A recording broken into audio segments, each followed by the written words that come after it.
National Signing Day is here. What to expect from the Tennessee Volunteers here on this Wednesday? We're also going to take a look back at previous National Signing Days in these classes that comprise the Tennessee football team here today. All that and more here on your Wednesday Locked On Vols. You are Locked On Vols, your daily podcast on the Tennessee Volunteers. Part of the Locked On Podcast Network, your team every day.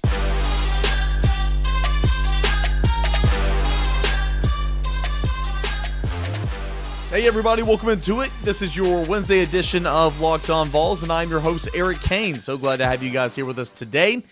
6K by Christmas Day. We're about 200 away. We've made a little bit of progress. We still have some more progress left to go, but I appreciate you guys so much for watching this on YouTube, hitting that like button, subscribing to the channel, and listening to us wherever you find your podcast. Apple Podcasts, Google Play, SoundCloud, all that good stuff. Really do appreciate it for making this your first listen and watch each and every day. I'm your host, Eric Kane. So glad that I'm here with you today, that you're here with us. And I work for VolQuest.com. That is the on-3 site for Tennessee. And plenty of stuff to talk about here today and every day regarding the Tennessee football team. So here in segment 1, we're going to preview National Signing Day, talk a little bit of recruiting, what to expect. In segment 2, we're going to go back into the past and look at Tennessee's previous recruiting classes, and it's mind-blowing to think and to sit here and consider how many of these guys are no longer a part of the team. It shows you the transitional periods between Jeremy Pruitt and Josh Heupel, but also how the era of the transfer portal has affected each and every team. So that's kind of the show, plus we'll have Josh Ward coming on at the end of it, all here on a Wednesday. So Tennessee sitting at number 11 in the country entering the day. Tennessee's got 24 commits for the 2023 cycle. It's going to be anticlimactic, usually, right? I mean, it's National Signing Day, but it's not like it used to be. It used to be a big old holiday in February, and now most of the hay's in the barn. In fact, I'll tell you in a moment, we'll go through this list. I mean, 15 of Tennessee's signees are already on campus and going through Orange Bowl prep. Now, again, they can't play, but they're already here, getting to know their future teammates, getting the pads on, working on the facility, all that type of stuff. And so that means you are, that's pretty much your national letter of intent right there. It'll roll into this morning and all that, but that already means you're here. I mean, that's 15 of them, right? And so, 15 of the 24 are already here. So it's pretty anticlimactic. There'll be 2 more that are added in the spring as early enrollees who are not here right now. There are 3 transfers in this class, but again, that's kind of we're talking recruiting here. Transfers don't weigh into this, but there are 2 transfers from the transfer portal that are already here practicing as well. They're ineligible to play in this football game, but that's kind of the way things have changed here in recent memory. But nonetheless, we've gone over this class. We talked about it with John Garcia last week on the show, but I mean, it's headlined by Nico Iamaleava, 5-star quarterback, on 3 consensus, number 10 prospect in the country. Number 5 at his position, number 2 in the state of California. On 3, just the on 3 rankings, think Nico is the number 2 prospect in the country, number 2 at the position, number 1 in the state of California. 247 Sports also has that same rankings as on 3. You have Rivals.com that's got all those same rankings just like on 3. And then you have ESPN that tries to do recruiting, does its best, but actually doesn't do its best. It doesn't do its best in recruiting at all. It never really has, to be completely honest. Has Nico ranked at number 32 in the nation, number 6 at his position, and number 4 in the state of California. It's really hilarious when you look at the exact same rankings from On3, 247 Sports, and Rivals.com, and then you have ESPN in there. That's just one example. But, I mean, the big 4 recruiting sites are not going to agree on every single prospect, and there's some variation there. But a guy like Nico, that is a blue chip prospect, and obviously it's hilarious to me that you have the different variations from 3 that are all on the same page, and then you get ESPN that tries to play recruiting and he's way down there. Okay, I'll get off my soapbox. It's just kind of funny there. But it's headlined by Nico Iamaleava, and we discussed that with John Garcia. The headliner on defense, David Hobbs, 5-star defensive lineman, ranked 32nd in the country per the On3 consensus. And, some other guys like Caleb Herring, number 1 in the state of Tennessee, and Nathan Laycock, who's a fast rising wide receiver, and Ethan Davis, who Josh Heupel hopes is going to be a really good tight end one day for Tennessee. Cam Seldon, Arian Carter, the late addition to this class, last week.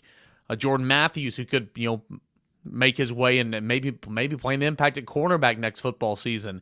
Shamrod Umarov, who is the offensive tackle in this class from Denmark High School in Alpharetta, Georgia, who's, Tennessee 1-4 offensive tackles, swung and missed on 3 of them, but did get one of the 4 priorities, and that is Sham. Larry Johnson, the junior college commit for Tennessee in this class at 6'7", 360 pounds. He plays tackle right now. I've said he's played guard, but we'll see what happens. Of course, he is 6'7". That would be a tall guard, but 365 pounds is a lot there. But we go on and on and on down the list here. I really like the makeup of this Tennessee class. 24 commits. Did have Sylvester Smith from over the weekend who did decommit. Auburn had him flip, one of the better players in the state of Alabama. I like Sylvester Smith. Thought he was a good player. It's unfortunate he won't be in this class, but still a really good class overall, in my opinion. It's a really good defensive class. Love the linebacker. Love what they're doing at cornerback. And honestly, love what they're doing up front on the defensive line, too. So Tennessee enters the day, 24 commits, ranked 11th in the country, part of the On3 rankings, 5th in the SEC. And Tennessee's going to be done in the morning, guys.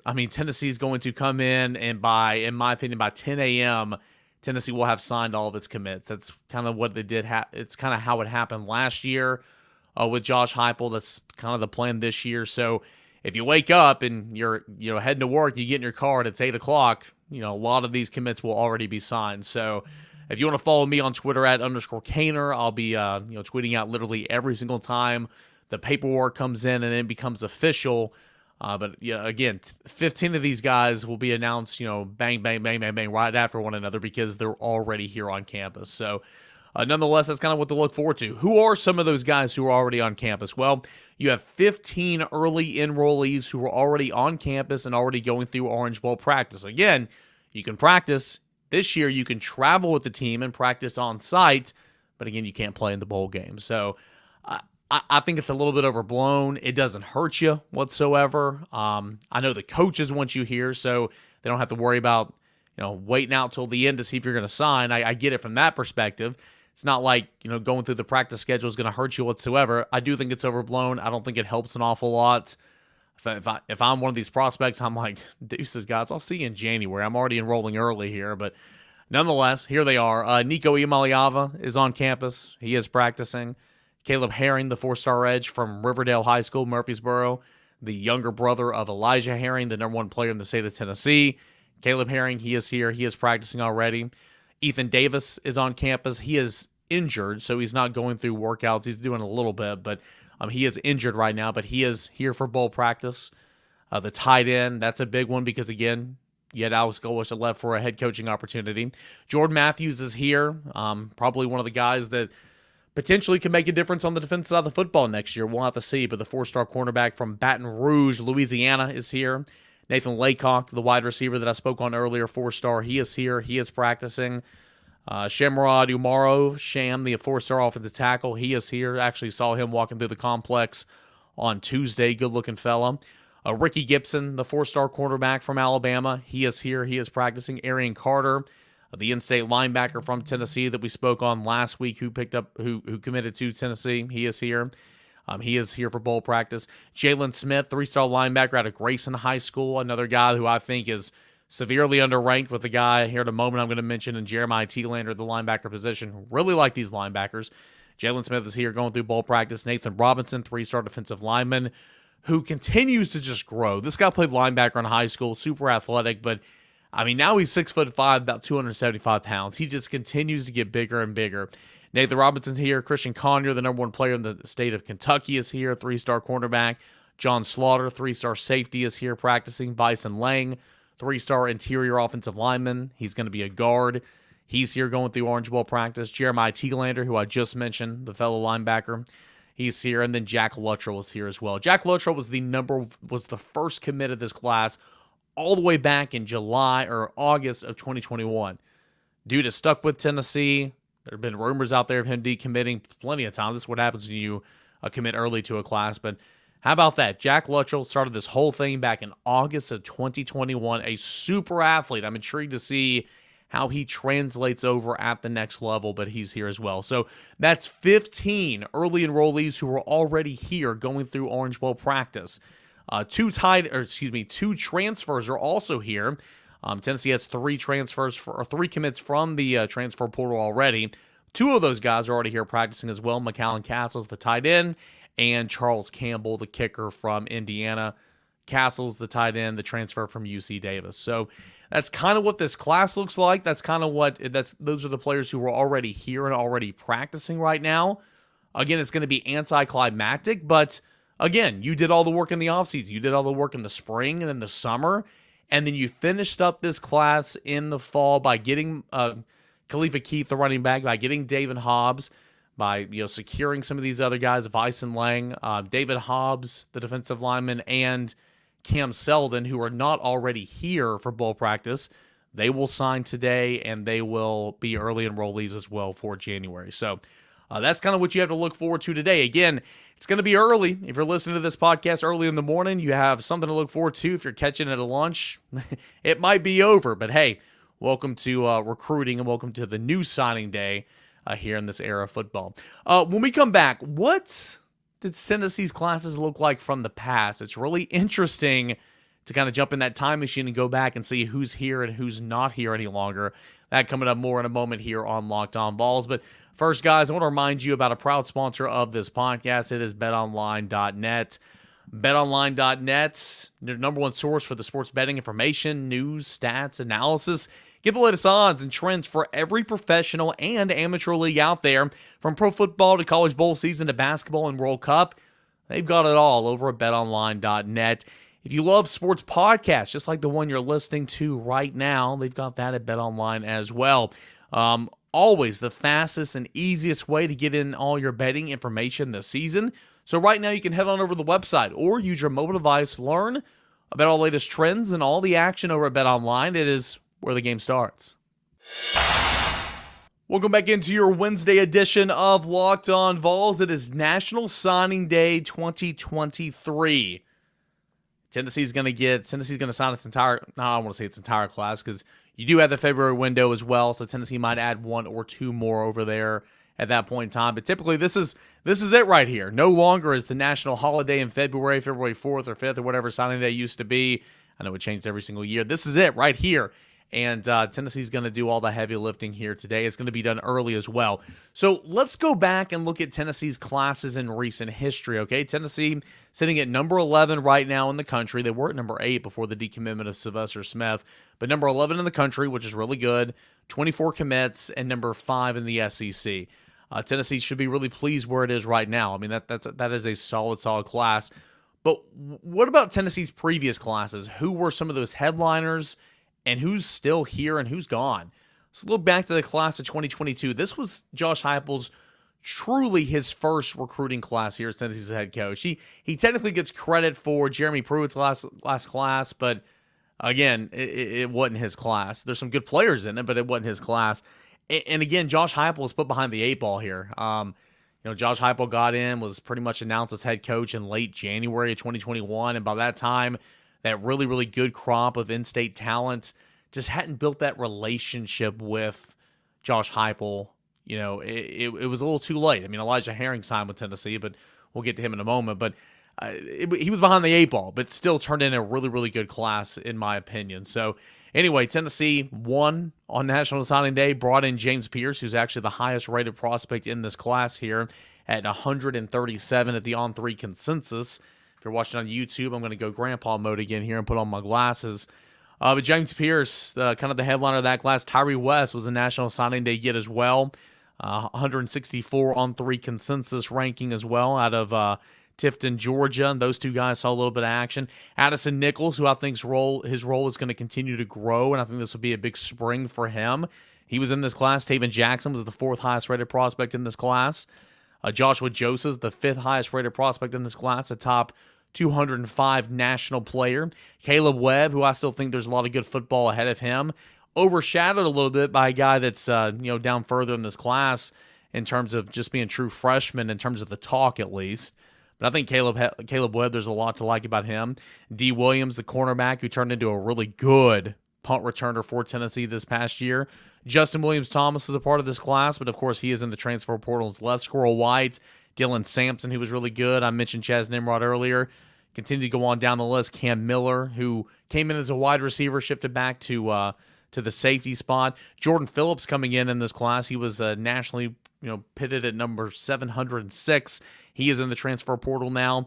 Mo Clipper, Elijah Herring, Caleb Perry, Jordan Thomas, Brian Grant, Christian Harrison, Messiah Reddick, Jason Jenkins, all those guys from the prep standpoint a part of this class. And so again, Tennessee finished 15th in that recruiting class, and that was with Josh Heupel really, really behind the eight ball.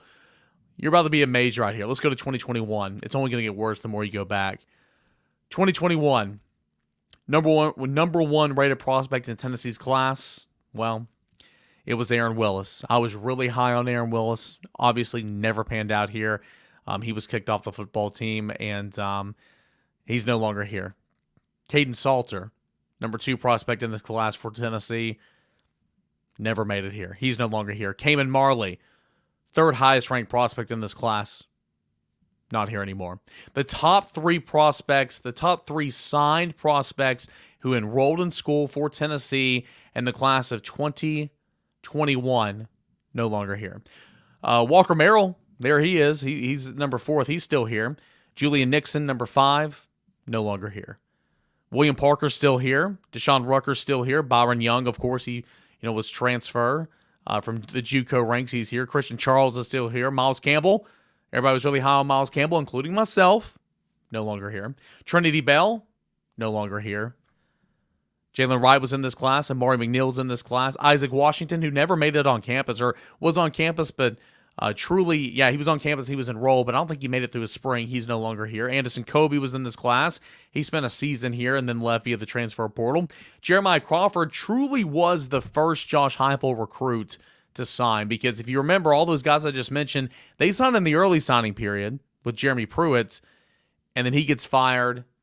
Heupel comes in, hired late in January, doesn't have time to do hardly anything, but Jeremiah Crawford was an addition in the February window of that signing class, and he truly was the first Josh Heupel signee. Transfers that came in via the portal during that wave: Brandon Turnage, Caleb Tremblay, Tyon Evans, Hendon Hooker, that was a good one, Kamal Haddon, and Deshaun Terry. And again, you got to credit Jeremy Pruitt for some of those guys that he brought in. Let's go back to the 2020. I know I'm wasting some time here, guys, but it's truly amazing to think about how many of these guys are no longer here anymore. Highest rated prospect in the class of 2020 for Tennessee, Harrison Bailey. Consensus number 66 prospect in the country, no longer here. Malachi Wideman, no longer here. Key Lawrence, no longer here. Top 3 prospects again, no longer here. Amari Thomas still here, playing very well. Gosh, this class was really infused in talent. But again, a lot of these guys were responsible, or a lot of these guys as recruitments is what turned up in the issues for Jeremy Pruitt. Tyler Barron's here. Jalen Hyatt's here, of course. Laneith Whitehead just entered the transfer portal. Morven Joseph is gone from the team. Jimmy Callaway's in the transfer portal. Dominic Bailey's here. Cooper Mays is here. Bryson Easton's here. D. Beckwith is left. He's now at Kentucky. Martavius French was kicked off the team. Danico Slaughter's here. Jimmy Holiday's in the transfer portal. Spraggins is here. Small is here. Tamari McDonald is here. James Robinson hit the portal last offseason. R.J. Perry is here. T. Hodge hit the portal last offseason. And then so on and so forth. So again, so many different guys left via the transfer portal. This is the last class I'm going to do, I promise, because this one was the big one. And again, we went through, and it was the top 3 or the top 4 prospects in the class of 2020 and 21 are no longer here. The class of 2019 is the one I wanted to get to, and we'll end here. Just amazing to me, the movement from this class. Still finished 13th, apparently, with 22 commits, but look at this. Darnell Wright, highest rated prospect in this class. He turned out to be okay. Again, he announced he's going to the NFL last week. He lived up to the expectation. Wanya Morris, second highest rated prospect. Gosh, man, this was a good class. Darnell Wright, consensus number 6 ranked prospect. Wanya Morris, consensus number 20. Man, Morris gone. Quavaris Crouch, gone. Henry Tuotuo, gone. Ramel Keaton's here. Jalen McCullough's here. Eric Gray's gone. Savion Williams gone. Tyus Fields gone. Jackson Lampley's here. Roman Harrison's here. Jackson Lowe is gone. Darrell Middleton's gone. Brian Maurer's gone. Melvin McBride's gone. Aaron Beasley's here. Warren Burrell's here. Elijah Simmons is here. Chris Ogprogane's gone. Sean Brown is gone. Kenny Solomon's gone. Gerard Means is gone. Man, oh man. Quite a time in Tennessee football. Again, you had the ousting of Jeremy Pruitt. Like 30-some-odd players hit the transfer portal that offseason. But, that class of 2019, that class of 2018 as well was a doozy because, where they were positioned in terms of bringing in a lot of these guys. J.J. Peterson headlined the class of 2018. He never made it to Tennessee. Oh, man. Okay, I can go down a rabbit hole here. But it just goes to show you how much transition Tennessee's gone through. And, of course, the transfer portal that's opened up so many different doors and avenues for players who want other opportunities. So, in light of National Signing Day, I thought we'd go down the rabbit hole and check out Tennessee's recent classes. I like this class for Tennessee. I do. Tennessee is set to sign 24 commits here today. It'll be done pretty much in the morning, 15 of which are already on campus practicing right now. I like this class. It's well-rounded. Sure, is it perfect? No. I mean, Tennessee needs to go and help with some more additions to the transfer portal to supplement some of that. But again, I like this class. I think it's pretty good. All right, when we come back, Josh Ward, what does he think about this recruiting class? What does he think about the events that are about to transpire today on National Signing Day? We'll discuss for a little Ward Wednesday action. That is coming up next right here on Locked On Vols. We continue on here with this Wednesday edition of Locked On Vols. It is National Signing Day. That is the headline, the storyline of the day. Let's bring on a little Josh Ward to talk some recruiting here. Josh, Tennessee, by the time people at home are watching or listening to this right now, they might already be done. They're likely going to get done early in the morning. Already have 15 early enrollees practicing on campus right now. Not a whole lot of climactics expected today, but you never know. It is National Signing Day. Right. It's been about the build-up to today, and at this point in the calendar for college football, a lot of the conversation is really about the transfer portal and the ability to go get players who can come in and make an immediate impact from other schools. But I think this class that Tennessee is putting together has come together really well in terms of hitting needs. I think the news last week with Tennessee getting Arion Carter was a huge addition because of his talent, the position of need, the school that you beat him out to get in Alabama, because if he's not playing for Tennessee, Tennessee's playing against him. And if that news comes on signing day as opposed to a week before signing day, it changes some of the narrative of the conversation, but it doesn't change the class. So I think Tennessee's done a good job. The headliner is Nico at quarterback, who's already on campus, and there can be some benefit there that Tennessee gets a good number of players on campus early, really early, to go through even some of the bowl preparation. But I think it's a good class that did a good job of hitting most needs that Tennessee had. And Tennessee's got 24 commits right now. Did have 25 at one point in time last week. More on that in a moment. 3 transfers in this class. 2 of those transfers, Charlie Charles, the kicker. I know I butchered his name. I'm sorry. And McAllen Castles, the tight end. They are already on campus and praucticing as well. But Tennessee did have 25 commits. Sylvester Smith, Alabama, the safety who's been a long-time commit for this class. Auburn was able to flip him. He spoke to On3, I want to say 2 weeks ago after the Mississippi-Alabama All-Star game, said, hey, I'm good. I'm signing with Tennessee. But that just kind of goes to show you how quickly things can change in the hours leading up to National Signing Day. Yeah, and losing Sylvester Smith to Auburn, no good, but also not a huge shock. He wasn't the highest priority player, I'd say, in this class. And it also helps that you have other guys in the class that can play the safety position, because Tennessee does need some help there. I would still recommend looking in the transfer portal if you can find somebody that can come in and play. And that's part of it. And that's a reminder that a lot of what Tennessee's trying to do and what other coaches are still going to try to do is build through recruiting. So that's why it matters. And that's why corner Christian Conyer, and we'll see what Ricky Gibson can do, and Matthews to come in and help at corner and in the defensive backfield. Let's see if they can help right away. Last year, Tennessee brought in Wesley Walker and Andre Turrentine, and Walker played some in the defensive backfield. honestly, I think he probably should have played more. Turrentine did not make an impact in the defensive backfield for Tennessee, despite coming in as a highly touted guy the year before and having spent a year at Ohio State. So let's see what these newcomers can do in the defensive backfield as freshmen, because I think Tennessee staff is really high on their ability. And you can go through the recruiting process and see how coaches value players. Somebody like Conyer was a high priority target out of Kentucky, and beating out Texas and getting Matthews away from LSU with him being in Baton Rouge, it's a big win. So can he help you win right away? But I think Tennessee, the way this class came together and having to replace Smith is something you didn't want to do, but they have more parts that I think were probably higher priorities with this class.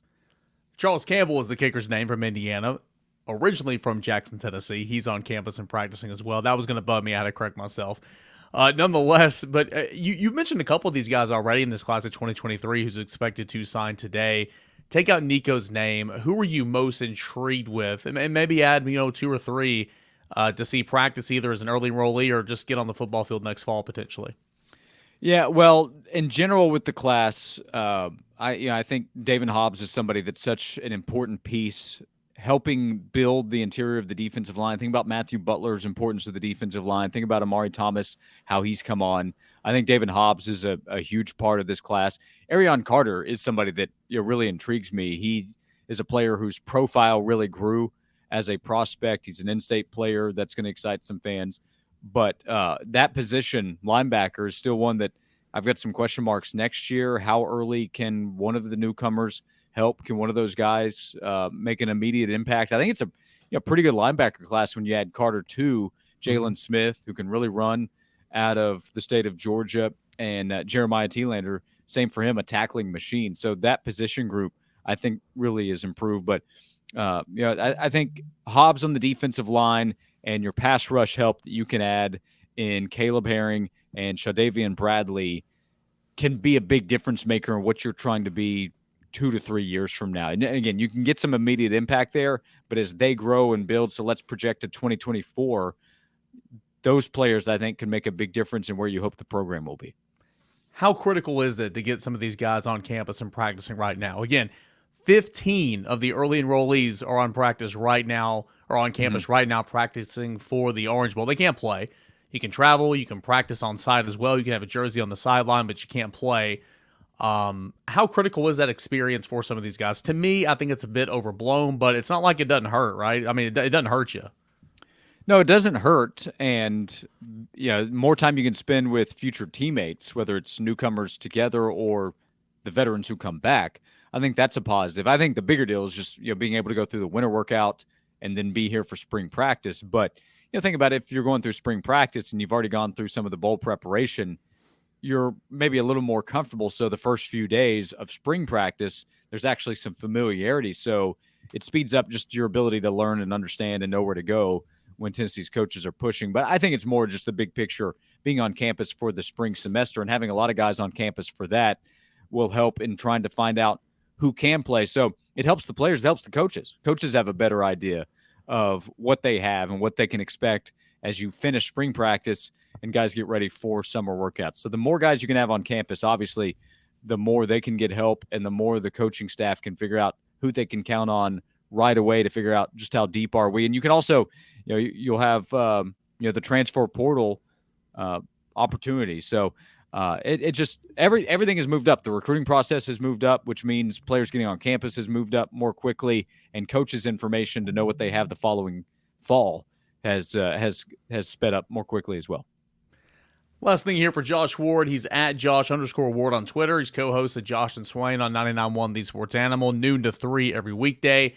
You and I both had a pretty busy night on Saturday with some other obligations there. 2 big news items happening while we were there. One, Dansby Swanson unfortunately signs with the Chicago Cubs. Number 2, Tennessee fell by 5 points to Arizona, 75-70. Olivier Cumwall played well in that basketball game. You had Zakai Ziegler, who played well. Defense played well. Tennessee came up short. Big takeaways from that top 10 showdown out in Arizona. Yeah, I came away from that feeling really good about what Tennessee is as a basketball team. And at this point, having seen Tennessee beat Kansas and win the battle for Atlantis and beat Maryland, the week before, I think we had figured out Tennessee's a good basketball team, but to go to a tough spot to play, and I don't want to make too much about the officiating, but the whistle didn't go Tennessee's way. Yeah. To still have a chance to win late, despite that, is a big positive. Now, I still have questions about, okay, late in the game, do you have a bucket getter? Julian Phillips needs to be more consistent. I mean, that's not even being in the realm of consistency with his struggles offensively against Arizona, but we've also, again, seen his high-end potential already. But who can you count on late in the game to get a basket if you need? Shooting is, it's something that can come and go, so you need to find other ways to score. And then there's the Josiah Jordan-James injury situation, which is just, it's lingering, and it might be a season-long conversation that will create some reservation. But the way that this team plays defense, the way that Zakai Ziegler is playing, I mean, he was awesome against Arizona. Yeah. And he's just, I think he's the real deal as a college basketball point guard. This is a team that they have some things to figure out, but that applies to just about everybody in college basketball. Tennessee is one of the top contenders to win the SEC for sure. Some will have Tennessee as the favorite, rightfully so. And Tennessee should be a top 2 to 3 seed if everything goes right when the NCAA tournament begins. What's coming up the rest of the week on Josh and Swain? Yeah, we have signing day coverage, signing day and recruiting stories from Swain, because he once upon a time was a highly touted 4-star prospect who could have gone anywhere in the country and ended up at Tennessee. So visits down memory lane, looking to the future with what Tennessee is doing, and more Tennessee basketball talk on our show too. Good stuff. Every Wednesday right here on Locked On Vols. It is Ward Wednesday with Josh Ward. Thanks, buddy. You got it. Thank you. And that's going to do it here for this edition of Locked On Vols, your Wednesday edition, National Signing Day. If you're waking up right now, it might be going on. If you're getting late to the podcast, late morning, around lunchtime or in the afternoon, it might be over with. That's how quickly it moves on National Signing Day when all the hay is in the barn. But, of course, we'll continue to break it down. Class of 2023 and a whole lot more as Locked On Vols rolls on this week. Appreciate you guys for making the show your first listen each and every week. Each and every day, each and every week. And check out Locked On Sports today. Make that your second listen right behind Locked On Vols. Same time, same place. We'll do it again tomorrow. This is Locked On Vols.